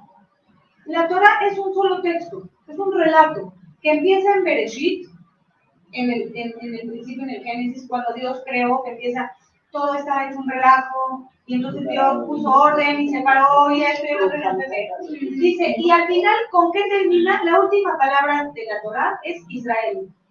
¿Sí? O sea, es muy importante la tierra de Israel es básica para el pueblo judío, y la palabra Israel también se le llama al pueblo judío, se le llama pueblo de Israel. Así termina la Torah, cuando entran a la tierra después de todo lo que vivieron en el desierto. Bueno, este relato los rabinos los dividieron en 5 libros y lo dividieron en 54 porciones. ¿Ok? Entonces, ¿qué quiere decir? Que tú puedes decir que este libro está dividido en 5 libros, que ya sabemos cuáles son los primeros 5 libros, los más importantes, y esos 5 libros se fue dividiendo por porción, para que sea más fácil. Y son 54, y a esto se le llaman perashot. Perashá es una, perashot son muchos. Entonces, eso significa que son como ciertas partes, o sea, está dividido. ¿Vale? Comentarios. No tanto comentarios, sino segmentos. Gracias, esa es la palabra. Son segmentos, fragmentos. Entonces, ya que está dividida en fragmentos, Sí. ¿por qué la dividen? Porque entonces con esos fragmentos se va a leer cada semana, se va a leer un fragmento. ¿Dónde se va a leer? En el Shabbat. Entonces, y a cada fragmento se le puso un nombre. La primera se llama Bereshit. La segunda se llama, no me acuerdo, ¿no? Por ejemplo, la de el arca de Noé se llama Noah. La de cuando Sara se muere se llama Hayé Sara. Se le va a poner un título para que sea fácil de determinar. Entonces, todos los judíos del mundo vamos a estar leyendo la misma perashá todas las semanas. Si yo mañana me voy a Timbuktu y voy a Shabbat a un lugar y van a leer la porción, va a ser la misma porción que están leyendo en México, en Israel y en Panamá. Todo el mundo estamos en lo mismo. O sea, se hizo un lenguaje, ¿no? Y ahora, ¿por qué es importante y qué tiene que ver esto con el Bar Mitzvah? Cuando nace un niño, nace en una semana. Esa semana tiene su propia perashá. ¿Están de acuerdo? Porque son 54, pero hay 2 que se repiten, porque son 52 semanas. Hay 2 que hay dos Shabbat que son dobles. Pero bueno, nace el niño. Y como en el cristianismo, si nace en el santo, no sé qué, entonces se llama de cierta forma, o sea, de alguna manera tiene cierta influencia. En el judaísmo, en la semana que nació la persona, se lee una perashá. Esa es la perashá que es la perashá del niño. Para toda la vida, tú le vas a preguntar a alguien, ¿cuál es tu perashá? Y te vas a saber decir. Mi perashá es Hayé Sara. Mi perashá es Bereshit. Mi perashá es Mont Sinai. No sé, tienen sus propios nombres. Entonces, ese niño, ¿qué va a hacer para prepararse para su bar mitzvah? Va a aprenderse la perashá, va a aprenderse su fragmento, casi de memoria. Pero no nada más de eso, va a aprender a leerla directamente de la Torah. Ahora, esto es muy interesante, es que es tanto que no hay límite, pero ¿qué pasa? La Torah no es que se lee así, o sea, no es como si yo ahorita digo. Un principio fundamental de la filosofía hasídica es que el intelecto debe controlar las emociones. No. La Torah también tiene una forma de leerse. ¿Y qué quiere decir eso? Tiene ciertas tonalidades. No nada más dices la palabra Bereshit, sino que dices Bereshit. Tiene cierto tono, tiene ciertas modificaciones en la voz, tiene altas, tiene bajas. Entonces, la persona que lee la Torah tiene que conocer cuáles son estas tonalidades. Hay letras que se alargan, unas que no, etc. Entonces, esa persona es la que todo el tiempo va a estar leyendo la Torah. Prácticamente se la tiene que saber de memoria, porque va a estar leyéndola y tiene que saber dónde va el arriba, dónde va el abajo, etc. Y acuérdense que además no tiene puntos. Entonces, él puede leer a la mera hora mesa, pero era masa. Entonces, ¿cómo se ve en una sinagoga esto un viernes, por ejemplo?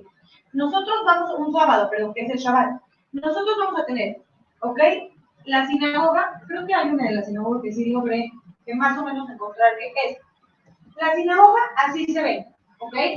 Hombres se van a sentar abajo, o hombres y mujeres, pero se van a separar. En las ortodoxas también hay algunos reformistas que han hecho distintas las cosas. Sin embargo, esto es como que lo más apegado, ¿no? Y es, aquí por ejemplo que están los hombres, y seguramente esto fue tomado desde el área de las mujeres, que es arriba, pero se van a separar. Después, aquí, como ven, es lo más importante, como que el foco está aquí.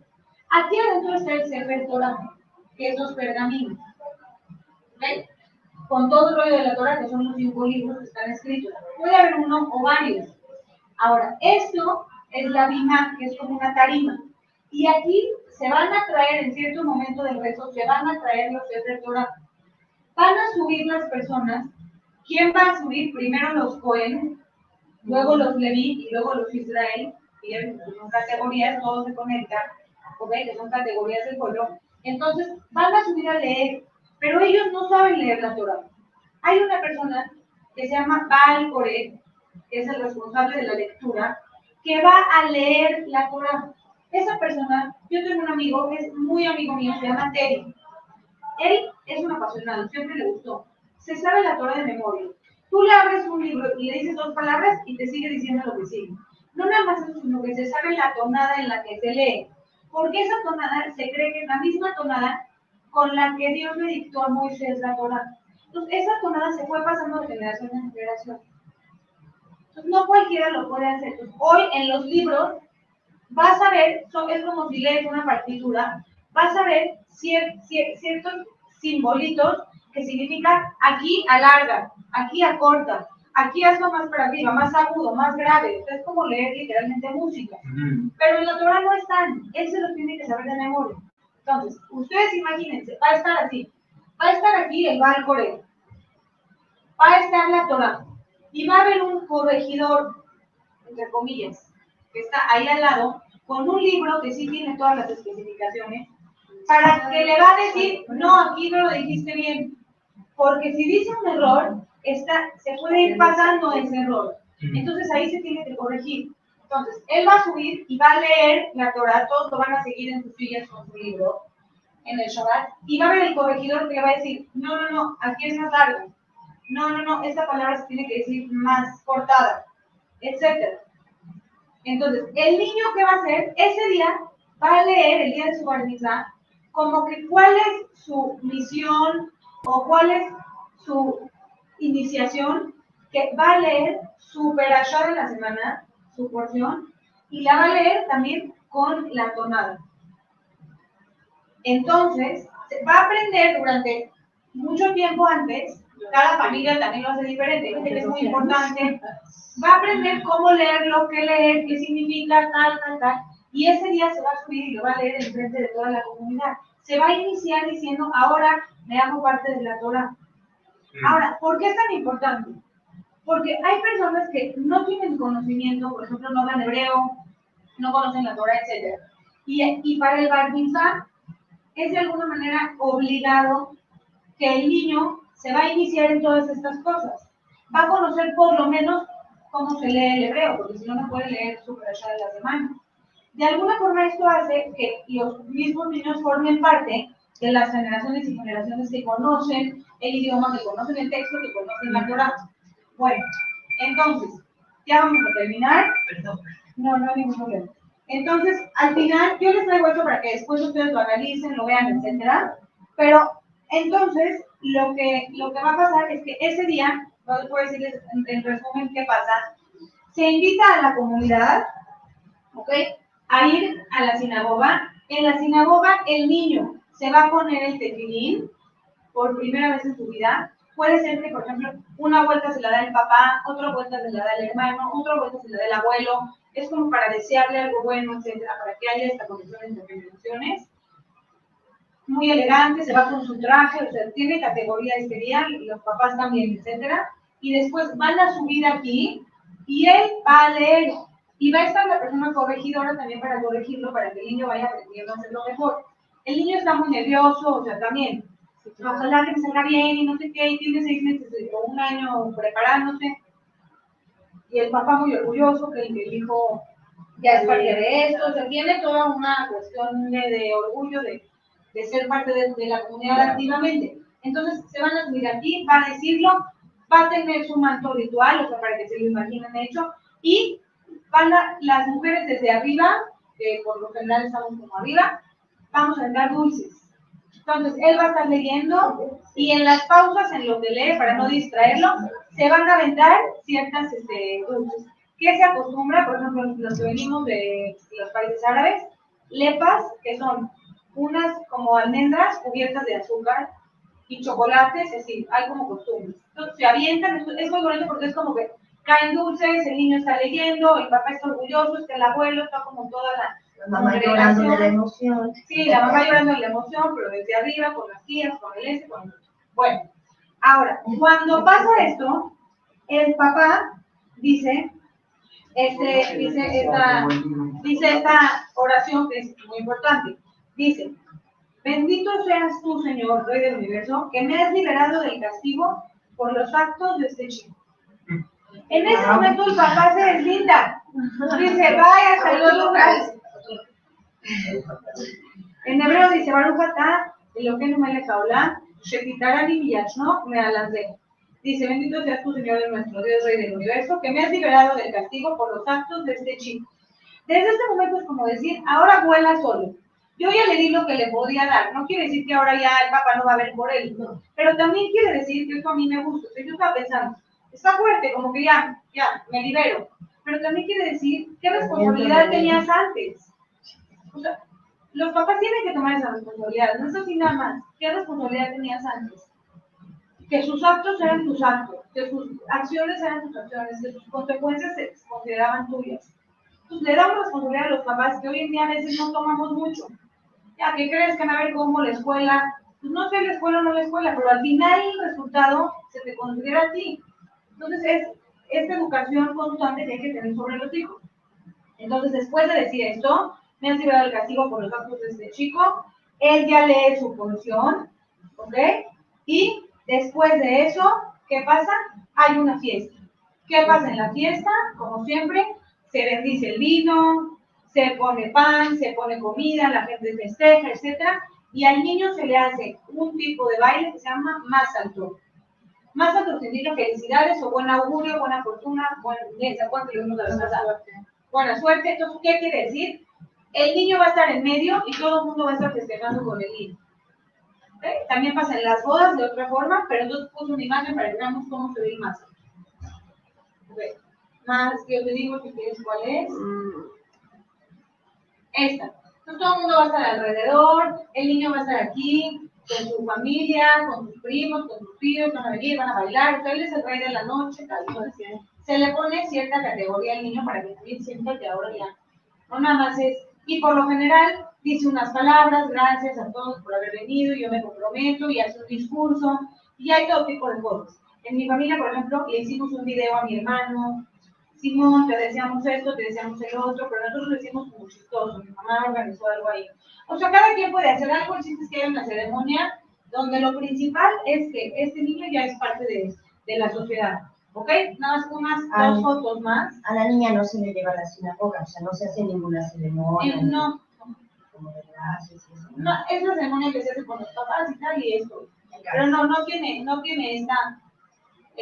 Aquí, por ejemplo, cómo le están poniendo el tefilín, a lo mejor entre el papá y el tío, o el hermano, etcétera. Ellos ya lo tienen puesto, él también lo tiene puesto en su mano derecha. Y después, siempre con la kippah, que la kippah es algo que se tiene que usar siempre que se reza. O sea, lo óptimo es usarla todo el tiempo, pero las personas menos religiosas, por lo menos cuando rezan. Y cuando comen, porque parece una bendición, tú tienes que cubrir la cabeza.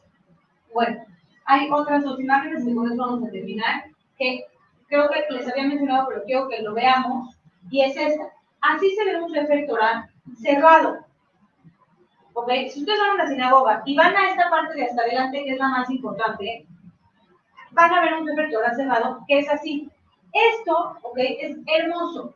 Aquí no se ve tan detallado, pero es una caja plateada. No, pero es porque la foto creo que no es de la mejor calidad, pero bueno, dice mejor. Es una caja plateada con dorado y tiene motivos y muy ornamentada, y a lo mejor aquí Jerusalén y tiene no sé qué, y pesadísima. O sea, tú la cargas y es muy pesada. Y luego le ponen flores aquí arriba cuando va a haber alguna celebración y no sé qué. Entonces, este Sefer Torah, nada más para que vean cómo también la historia influye. Esto se acostumbra, otra vez para los que venimos, para las sinagogas y las comunidades de los países árabes. ¿Por qué? Porque en los países árabes vivíamos muy tranquilos. La verdad es que tuvimos paz con los árabes durante mucho tiempo. Vivimos en comunidad, durante mucho tiempo. Entonces, Eran muy bonitas las cajas y hasta hoy en día es así. Tú vas y es una más bonita que la otra, hay de madera, hay de pintadas a mano, hay de todo.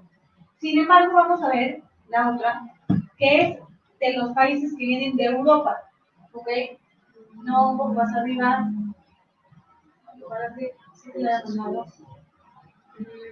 ¿Hay más? Ya no. No, ya no. Bueno, Creo que es esta, ¿no? no importa. Esta, vamos a ver. En los países, ok, no Ahorita me está, fijé. pero no importa. Es esta. Es esa. No importa que sea similar. En los países, las mujeres que vienen de los países Ashkenazim, que así se les llama los que vienen de Europa, en realidad, no se va a meter en una caja tan ornamentada, ni tan pesada, ni nada. Se va a meter en una tela mucho más sencilla. Que tú la ves y la verdad es que es mucho más bonita la de las comunidades de los países árabes. Pero, vean esa. Esa es nada más como una cubierta, una funda. ¿Por qué? Porque eran países, eran situaciones en donde los judíos tenían que correr en cualquier segundo. Ahora ya un pogrom, ahora una matanza de no sé qué, ahora vivían mucho en persecución. Entonces, lo más importante es agarrar el Sefer Torah y vámonos. Entonces, cuando agarraron el Sefer Torah, empezaron a cargar las cajas y era un problema. ¿Dónde le escondo? ¿Cómo corro? ¿Dónde? Entonces, volvieron esto mucho más práctico. Entonces, ya nada más hoy en día tiene una tela que lo cubre, como para cubrirlo tal cual y protegerlo, pero ya no es algo tanto de belleza, sino más de practicidad. Y así se quedó la costumbre. ¿Por qué? Porque era más fácil, agárralo y vámonos. Era menos pesado, era menos complicado trasladarlo. Entonces, por eso van a ver en algunas sinagogas que tienen nada más lo que les enseñó ahorita, la tela, y en otros es como mucho más ostentoso el asunto. Entonces, todo tiene su historia, todo tiene su origen, todo tiene su conexión y su porqué. Bueno, entonces, nada más, y después los que vamos al Bar Mitzvah regalamos algo. ¿Qué se acostumbra a regalar? Libros que tengan que ver con eso. Ya hoy en día todo. También un celular, un PlayStation, que ya se modificó el asunto, unas bocinas. No, pero originalmente. Sí, no, ya hoy ya así es. O sea, ahorita ya lo que sea, y el niño entre más tecnológico y no sé qué mejor. Pero en realidad, ¿qué? Libros que tengan que ver, una caja de tzedakah. ¿Qué es una caja de tzedakah? Es una alcancía que tenemos todos los judíos en nuestra casa, por lo general lo van a ver. Es una alcancía, tal cual es una alcancía. Y dice afuera, esto es para los pobres, o esto es para la gente necesitada, o para las personas que estudian y no tienen cómo mantener el estudio, etcétera. Y todo el mundo lo tenemos en nuestra casa, y pones ahí tus monedas, tus billetes, tu diezmo. Constantemente estar practicando el acto de dar, de compartir, de desprenderte de lo que es tuyo, pero no es tuyo, o sea, como que constantemente lo tienen ahí. Entonces, eso se llama tzedakah, que es dar, que en realidad en hebreo la palabra tzedakah significa justicia. Cuando tú estás dando, no es que estás haciendo buena onda, es que estás haciendo justo, porque te toca dar, porque si recibiste, hay una parte que no es tuya, porque también eres parte del mundo y eres responsable de él. Entonces, la palabra tzedakah viene de la palabra justicia. ¿Okay? ¿Lo quieres escribir ahí? Sí, claro. Tiene que ver con salir también, ¿no? Sí, tzadik es una persona recta, una persona justa. Entonces vienen de la misma raíz ambas palabras, tzadik y tzedakah. Justicia y justo. ¿Ok? Y aquí les puse. Sí, ahora se las voy a repartir. No te las di porque si no nos íbamos a embotar, era mucha información, pero ustedes ya la leen y tienen más información que seguro no dije, o cosas que dije no están, etcétera. Pero aquí también les voy a decir que lo que les puse, ya con esto para terminar, les puse cuáles son los libros más típicos que se regalan, porque son libros muy de iniciación, porque a alguien le interesa. Entonces, por ejemplo, dice, los libros, hay miles de títulos, ¿no? Pero los mejores para Bar Mitzvah o para la Mitzvah son, por ejemplo, Tefilín, que es qué significa Tefilín profundamente, para que el niño pueda ahondar más. Un Sidur, en español, Sidur es un libro de rezo, para que el niño pueda conectarse con la plegaria desde su idioma. Hay otro que se llama Joven y Judío Hoy, que es buenísimo, que es como un análisis de cómo ser un judío hoy en día. Pero ser moderno y estar en el mundo y no tener que apartarte, o sea, de qué manera puedes aplicar el judaísmo en un mundo que va caminando, etcétera. Entonces aquí hay 5 o 6 títulos interesantes que pueden checar. Entonces, si Dios quiere, nada más ya terminamos con el Bar Mitzvah. La próxima semana, y vamos hablando también de elementos que nos van a ayudar para, la sinagoga, ya vamos como identificando. Próxima semana vamos a ver la boda. Todos los preparativos para antes de una boda, el sentido del matrimonio, de lo femenino y de lo masculino, cuál fue la primera boda del Génesis, de la Torá en el Génesis, etc. Entonces ahorita les voy a repartir esto y les voy a poner aquí la palabra tzedakah, que significa justicia. Entonces se escribe así en hebreo, tzedakah, ¿ok? Tzedakah, ¿ok? Y no significa entonces, o sea, no significa entonces que estás haciendo un acto de misericordia, no, significa que estás haciendo un acto de justicia. Porque al ser parte de una sociedad es justo que tú compartas lo que a ti te tocó también recibir. ¿Entonces tienen alguna pregunta de esta clase en particular? Del Bar Mitzvah, de la sinagoga, del Sefer Torah. Sí. Con respecto a la carta de Tzedakah, sí, yo también tengo una bolsita, no pongo en caja, es bolsita, pero no sabía que se podía poner ahí el diezmo. Entonces, ¿para qué se ocuparía el diezmo? Porque, digamos, yo no utilizo esa de Tzedakah, no como salgo a la calle, que es poco que salgo, lo saco y digo, aquí viene, y si hay alguien que se acerca la mano y le doy. Eso es así. Sí, está bien. Con personas que, O sea, mujeres que son solas. Sí, miren, al final, hoy en día, ya se hizo más moderno y ya todo. Entonces tú vas, por ejemplo, y si tú vas a mi casa, vas a ver 4 cajitas diferentes, ¿no? Porque las instituciones de la comunidad, cada una ya hizo su cupá, se llama, son estas alcancías. ¿Y qué tiene la cupá? Por ejemplo, dicen, esto es para ayudar a las novias que no se pueden casar. Esto es para ayudar a la gente que quiere embarazarse y no puede, entonces estamos en un fondo para que puedan hacer su tratamiento. Esto es para ayudar a los alumnos de la yeshiva, ¿no? De la escuela de estudio, Keter Torah. Esto es, cada uno ya hizo sus cajitas, sus cupas, sus alcancías, Su propósito. y entonces tú dices, pues me identifico con esta, entonces tú recibes a tu casa y puede ser que un día se te antojó y venías con moneditas o algo y dices, voy a ponerse acá. O puede ser que deliberadamente dices, oye, gané 1,000 pesos esta semana, voy a dar 100 y lo pones ahí. Y al final, siempre que sean causas nobles para ayudar a una persona que esté en necesidad, es válido, ¿no? Y también puede ser una cajita que no diga nada, solo diga acá y luego tú decides a quién. Simplemente, que esto es importante en el judaísmo, son símbolos y son cosas prácticas para que no se te vaya. Si tú tienes en tu casa 4 alcancías, constantemente estás recordando, tengo que dar, tengo que estar, tengo que compartir. Entonces eso te genera que no se te vaya y de repente tienes un año que ni has volteado a ver el asunto, ¿no? Bueno, ¿algo más? Tantas cosas que... Pero es que me va a tener que preguntar cosas. Se entregan las tablas, ¿no? El día que se baja, pero entonces todo el rollo se entrega, se dan por los días sucesivos. Sí.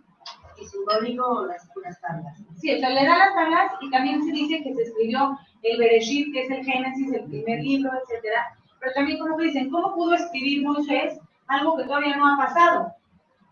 O sea, todo lo va a sí, porque eso se va escribiendo durante el camino. ¿Por qué? Porque la historia dice que cuando sube Moisés a recibir, pues recibe dictado de Dios, es lo que se cree, pues desde la creación hasta ese momento que él lo está recibiendo. Pero no va a recibir lo de después, porque no ha pasado, que Dios ya le va a decir que va a pasar, está medio raro. Entonces, ¿qué pasa? Que baja y se va dictando durante el desierto, hasta que... De hecho, se dice que Moisés escribió su propia muerte. O sea, Dios le dictó su propia muerte y Moisés subió al tal, y está hermosa. La muerte de Moisés dice que Dios le dio un beso.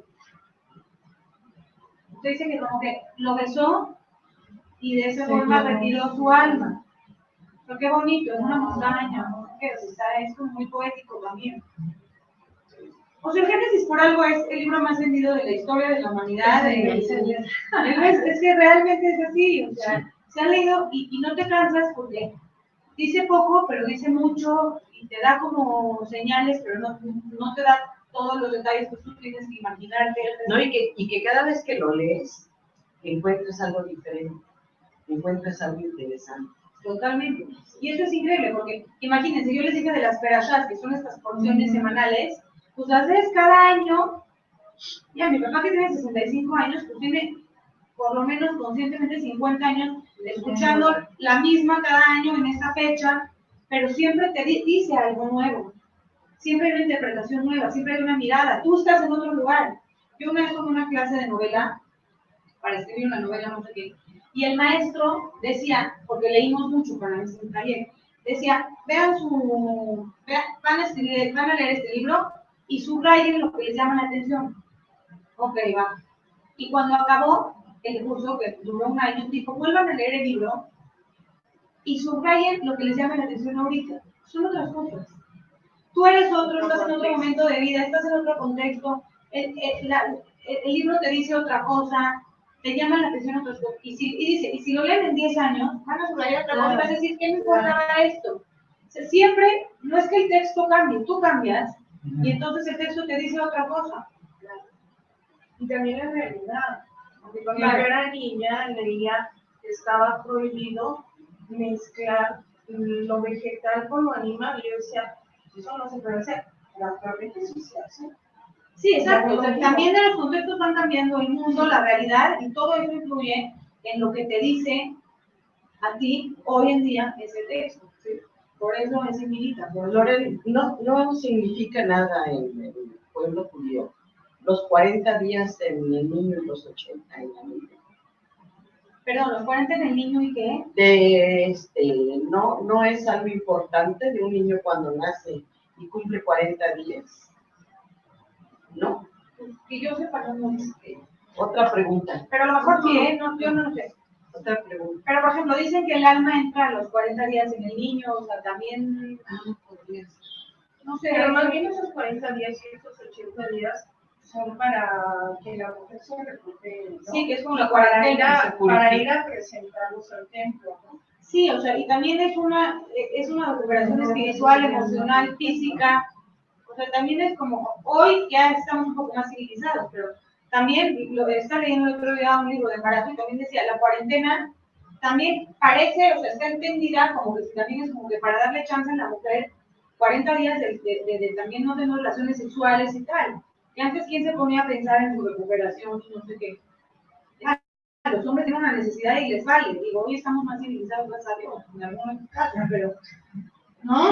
Pero por lo menos es un espacio de la mujer de también de recuperarse, de tal, y emocionalmente, de todo lo que pasa. Entonces, la cuarentena tiene un sentido. Y también después de 40 días la mujer va a la terilá, que eso sí lo vamos a abordar con más detenimiento la próxima semana. Y luego nos puedes dar la receta del pan trenzado. Sí se las voy a dar porque es facilísima, a ver si la traigo la próxima semana. Y también es una de las cosas que se hace antes de casarse, se juntan las mujeres a hornear pan.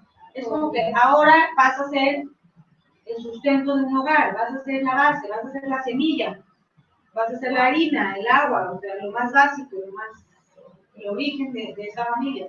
Entonces, la próxima semana. Miércoles es difícil que yo consiga una jalá, porque las empiezan a hacer el jueves para el Shabbat. Porque estaría rico probarlo, es una delicia. Pues un día cambiamos el miércoles. Todo por la jalá. Bueno, entonces nos vemos si Dios quiere la próxima semana. Gracias.